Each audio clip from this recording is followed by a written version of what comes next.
मित्रांनी विचारलं की आदिवासी जमातीचा विरोध आहे. आदिवासी जमातीचा विरोध नाही आहे.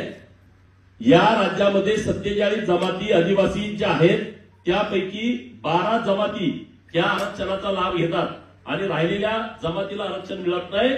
90% लोकांना आदिवासी जमातीचा दाखलाच मिळालेला नाही. 10% लोक सत्तेमध्ये, 10% लोक शिक्षणातला, 10% लोक नोकरीतला वाटा घेत आहेत. आणि मग त्यांना वाटायला लागलं की आता काहीतरी गडबड गोपीचंद करायला लागलाय, समाज करायला लागलाय. तर आदिवासी जमातीचा विरोध धनगर समाजाच्या आरक्षणाला नाही. ज्या आदिवासी जमातीच्या लोकांना एसटीचा दाखला मिळाला नाही त्यांच्यासाठी मी पुढच्या काही दिवसामध्ये त्यांचं समर्थक अभियान, संपर्क अभियान सुरू करतोय. आणि ज्यांना आदिवासीचा दाखला मिळाला नाही त्यांच्याही बाजूने महाराष्ट्रातला धनगर समाज ठामपणे त्यांच्या बाजूने उभा राहणार आहे. त्यामुळे कुणी काय म्हणतंय, कुणी काय स्टेटमेंट देतंय याच्याकडे तुम्ही लक्ष देऊ नका. आपलं हे कायद्याप्रमाणे आहे, आपल्या अंमलबजावणीची मागणी आहे आणि सरकारकडे आम्ही पाठपुरावा करतोय. प्लान ए न्यायालयीन लढाई 8 डिसेंबर, 11 डिसेंबर आणि 15 डिसेंबर हे न्यायालयानं अंतिम सुनावणीसाठी तारखा दिलेत. या 3 दिवसामध्ये कोर्टामध्ये धनगर केस शिवाय तिसरं कुठलाही विषय चालणार नाही. डिसेंबरच्या शेवटच्या आठवड्यामध्ये आपल्याला न्यायालयाकडून निकाल अपेक्षित आहे आणि विरोबाचा आशीर्वाद आहे, खंडोबाचा आशीर्वाद आहे. या महाराष्ट्रातल्या धनगरांच्या वरती गेल्या अनेक वर्षापासूनचा अन्याय आहे. त्यामुळे निश्चितपणे डिसेंबरच्या शेवटच्या आठवड्यामध्ये या महाराष्ट्रातल्या धनगर समाजाच्या बाजूने कोर्टातला निर्णय लागेल असा 1,00,000% विश्वास आपल्याला आहे. प्लान ए न्यायालयीन लढाई आणि म्हणून मी ठरवलं प्लान बी सुद्धा आपला तयार असला पाहिजे. राज्यातला धनगर समाज जागा झाला पाहिजे, कारण आपण झोपलो का जागाच होत नाही. आणि म्हणून महाराष्ट्रभर धनगर जागर यात्रेचं मी नियोजन केलंय. मी तालुक्याला जाणार आहे. टप्पा 1 आहे आपला हा 21 सभांचा. दुसरा टप्पा आपण दिवाळीनंतर करतोय. तर मी महाराष्ट्रभर सगळ्या ठिकाणी जातोय. मी तुम्हाला हात जोडून विनंती करतो की आता जागा राहिलं पाहिजे, आता एकत्रित आलं पाहिजे. आणि मी अरविंद भाऊचं, त्यांच्या सगळ्या सोनवणे साहेब सगळ्यांचं आभार व्यक्त करेन की गट तट पक्ष पार्ट्या सोडून तुम्ही सगळे एका झेंड्याखाली एकत्रित येण्याचं ठरवलंय. हीच भूमिका राज्यभर आपल्याला घ्यायची आहे. राजकारणामध्ये तुम्ही कुठल्या पार्टीत आहे, कुठल्या पक्षात आहे, कुणाला मानताय हा दुय्यम भाग आहे. पण आरक्षणाचा विषय आपल्यासाठी हा अंतिम आहे. धनगर समाजाचं जर कल्याण करायचं असेल, राजकीय दृष्ट्या जर तुम्हाला पुढे यायचं असेल, शैक्षणिक दृष्ट्या प्रगती करायची असेल, आर्थिक दृष्ट्या जर सबळ व्हायचं असेल, गावगाड्यातल्या लोकांना योजना केंद्राच्या आणि राज्याच्या मिळवून घ्यायच्या असतील तर एकच पर्याय आहे धनगर आरक्षण. आणि त्यामुळं इथून पुढच्या काळामध्ये आपण सगळे एकत्रित होऊया. सरकार काही अंशी आपल्याला न्यायालयामध्ये मोठ्या प्रमाणात मदत केलेली आहे. पण आता आपली मागणी अशी आहे सरकारकडे की न्यायालयाच्या पद्धतीनं देईन, पण तुमच्याकडे आम्ही काही GR दिले. राज्य सरकारच्या अधिकारामध्ये बिहार, तेलंगणा आणि मध्य प्रदेशचे काही GR आम्ही परवाच्या मीटिंगमध्ये सरकारला दिलेले आहेत. कुठल्याही बाजूने द्या, पण धनगराच्या पोराच्या हातामध्ये एसटीचा दाखला द्या. आता धनगर समाजाची सहनशीलता पूर्णपणे संपलेली आहे. आता आम्हाला अंमलबजावणीची मागणी आहे. आणि यासाठी महाराष्ट्रातला धनगर समाज वेगवेगळ्या टप्प्यामध्ये वेगवेगळी आंदोलनं करतोय. कुणी किती जरी विरोध करायचा प्रयत्न केला तर त्याचा काही उपयोग होणार नाही. ही लोक कुणाच्या जवळचे आहेत? विरोध करणारी लोक, स्टेटमेंट करणारी लोक. महाराष्ट्राला धनगर काय येणार राहिलाय का आता? करायलाय हा? कुणाच्या जवळची लोक आहे? आताच का बोलायला लागली 8-15 दिवसात?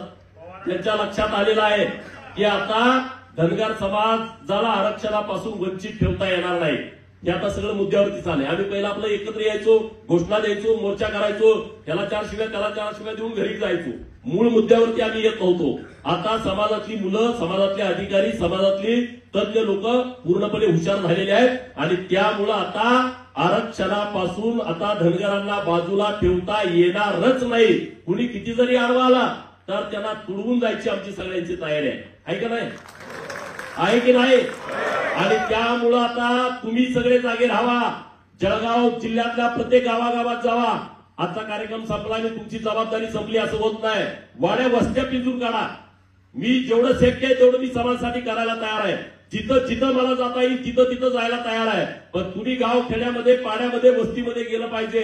लोकांना समजावून सांगितलं पाहिजे की आरक्षणाची लढाई अंतिम टप्प्यात आली आहे आणि ही लढाई आपल्याला जिंकल्याशिवाय स्वस्थ बसता येणार नाही. रात्रीची झोप स्वस्तपणे आम्हाला घेता येणार नाही. इतकी ताकद या आरक्षणामध्ये आहे. आणि हीच ताकद आहे जी आपल्याला आमदार खासदार मंत्री करू शकते.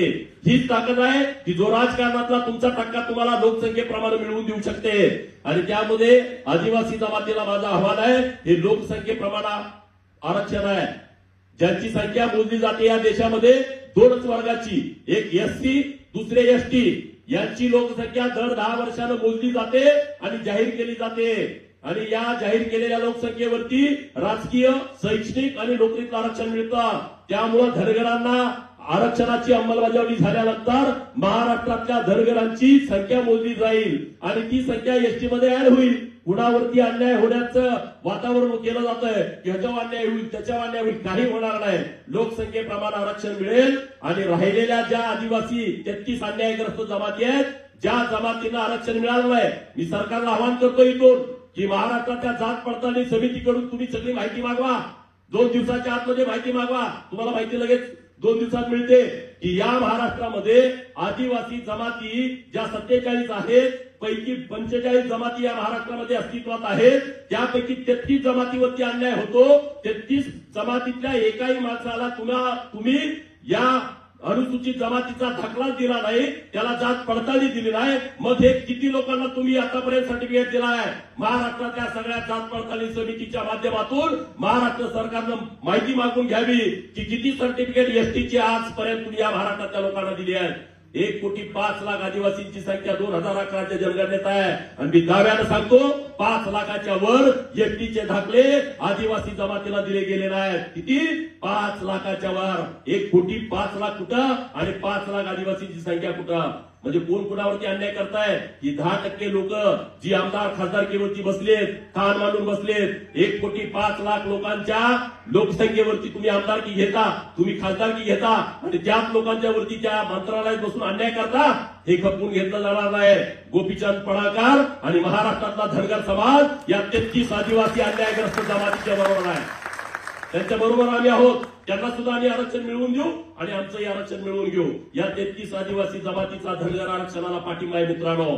मी गेल्या वर्षभरापासून या 33 आदिवासी जमातीच्या प्रश्नावरती सुद्धा लढतोय, सभागृहात लढतोय, वेगवेगळ्या बैठका घेतोय आणि मी ही जागर यात्रेचा पहिला टप्पा झाल्यानंतर त्या अन्यायग्रस्त आदिवासी ज्या लोकांना एसटीचा दाखला मिळाला नाही, ज्यांना दाखला मिळणं गरजेचं होतं, त्यांचा तो अधिकार होता, त्यांचा तो हक्क होता, परंतु त्यांना दाखला दिला नाही, अशा सगळ्या लोकांचं संपर्क अभियान राबवून त्या लोकांना सुद्धा आम्ही दाखला मिळवून देऊ. आम्ही आदिवासींच्या वरती अन्याय करणारे आम्ही लोक नाही, अरे आम्ही धनगर आहोत, अन्यायाच्या विरोधात लढणारी लोक आहोत.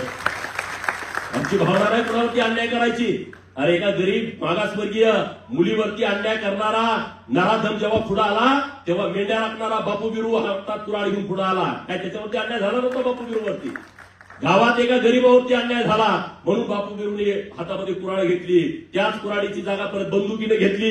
20-25 वर्ष त्यांची उसाच्या फाडामध्ये गेली. त्यासाठी अन्यायाच्या विरोधात लढण्यासाठी. ही काही मी मागची पुराणातली गोष्ट सांगत नाही, आताची ही गोष्ट तुम्हाला सांगतोय. त्यामुळे आम्ही कुणावरती अन्याय करत नाही, पण आतापर्यंत आमच्यावरती अन्याय झाला तो अन्याय आम्ही आता खपवून घेणार नाही आहे. त्यासाठी तुम्ही सगळेजण लढायला तयार राहा. लोक म्हणतात यानं जागर यात्रा का काढली आहे? एका बाजूला न्यायालयात प्रलंबित केस आहे म्हणतोय आणि दुसऱ्या बाजूला लोकांना म्हणतोय की जागर यात्रा काढा. आम्ही प्लान ए आणि प्लान बी दोन्ही आम्ही तयार केलाय. कुणी आता लोकांना माहित आहे धनगर सारे एक झाले तर राजकारण करणं अवघड जातं. धनगर सारे एक झाले आमदार खासदार होणं अवघड होईल. आणि म्हणून मी तुम्हाला हात जोडून विनंती करतोय, मी सांगतोय त्या पद्धतीनं थोडे दिवस चाला.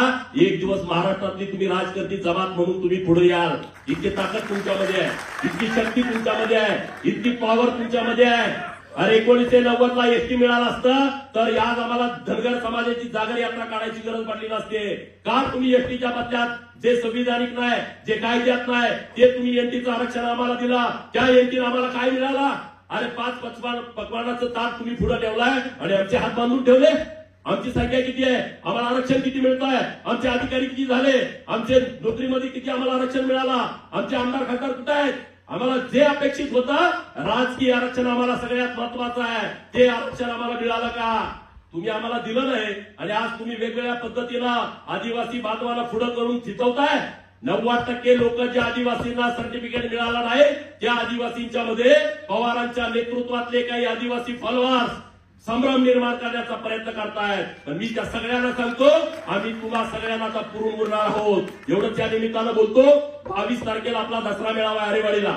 सगळे ताकदीनं या. घरातली सगळी पोरं बाळा बाहेर पडाला काय नाही तुमच्याकडं पडाला. कधी शक्ती तुमची दिसणार. हे 2-3 महिने आपल्यासाठी अत्यंत महत्वाचे आहेत. मी जळगावकरांना विनंती करतोय, 22 ऑक्टोबरच्या दसरा मेळाव्याला आरेवाडीला बायका पोरांसहित वडीलधारी मंडळी सहित सगळे नोकरदार, सगळे कष्टकरी, सगळे मेंढपाळ, सगळे आरेवाडीच्या दिशेनं या. तुम्ही या सरकारला सुद्धा कळू द्या की धनगरांची ताकद काय आहे. कुणी किती जरी विरोध केला, तुम्ही आरक्षणाची अंमलबजावणी करा. हा सगळा धनगर आम्ही तुमच्या बाजूने उभा करतो. तुम्हाला कुसले कसली चिंता करायची गरज नाही. हे कधी कळाल, मी एकट्यानं बोलून कळत नाही. तुम्ही रस्त्यावरती आला पाहिजे, तुम्ही ताकद उभा केली पाहिजे. आणि त्यासाठी 22 तारखेला आरेवाडीच्या दसरा मेळाव्याला तुम्ही या. मी तोपर्यंत 21 सभा करून आरेवाडीला येतो. एवढंच या निमित्तानं बोलतो. जय हिंद, जय महाराष्ट्र, जय मल्हार. नवनवीन आणि ताज्या घडामोडींसाठी महाराष्ट्र जनभूमी न्यूजला सबस्क्राईब करा. त्याचबरोबर बेल आयकॉनवर क्लिक करा आणि मिळवा आमच्या बातम्यांचे नोटिफिकेशन्स.